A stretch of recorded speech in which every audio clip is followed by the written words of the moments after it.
Gold tea అలాంటి ఏందని తెలుసా మీకు? ఈరోజు మనం తెలుసుకోవచ్చు. సో మన తెలుగులోంచి చెన్నైకి పనిచేసేదానికి చాలా మంది వస్తారనమాట. సో ఇక్కడ కార్పొరేట్లో సర్వైవ్ చేసేదానికి. సో మన దగ్గర తెలుగు పీపుల్స్ దగ్గర కొంచెం క్లోజ్ అయిన తర్వాత ఇక్కడ ఉండే తమిళ పీపుల్స్ ఒక కమెంట్ అనేది పాస్ చేస్తారు. అదే ఏంటంటే గోల్డ్ టీ అంటారు అనమాట. సో గోల్డ్ టీ అసలు మీనింగ్ ఏంటంటే తెలుగుని రివర్స్ చేసేస్తే గోల్డ్ టీ అనేది వస్తుంది అనమాట. వీళ్ళకి అది తెలవకుండా మనల్ని డీగ్రేడ్ చేయాలని ఒక మోటివ్లోనే గోల్డ్ టీ అటని చెప్తారనమాట. గోల్డ్ టీ అని వాళ్ళ థాట్లో ఏమనుకోని ఏంటంటే ఒక లో అయిన పీపుల్, కొంచెం ఇది మనకన్నా వాళ్ళు తక్కువ అలాగా ఒక మైండ్ సెట్లో మనల్ని వాళ్ళు ఆ మాటని యూస్ చేస్తున్నారు అనమాట. సో ఎవరైనా మీ దగ్గర వచ్చి ఆ మాట చెప్తే మీరు అఫెండ్ అవ్వకుండా అవును నేను గోల్డ్ టీ అటని ప్రౌడ్గా ఫీల్ అయిపోండి.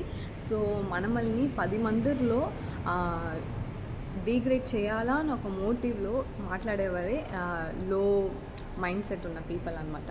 సో పనిచేసేదానికి వచ్చేవాళ్ళుగా ఉండొచ్చు, ఆల్రెడీ పనిచేసే వాళ్ళుగా ఉండొచ్చు.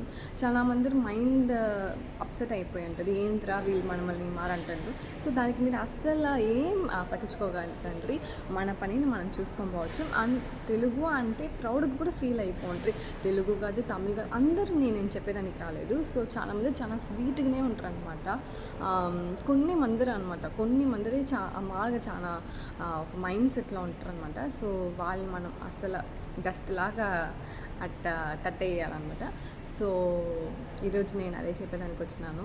చాలామంది చాలా లోగా ఫీల్ అయిపోయి తనీగా వర ఉంటారు కదా.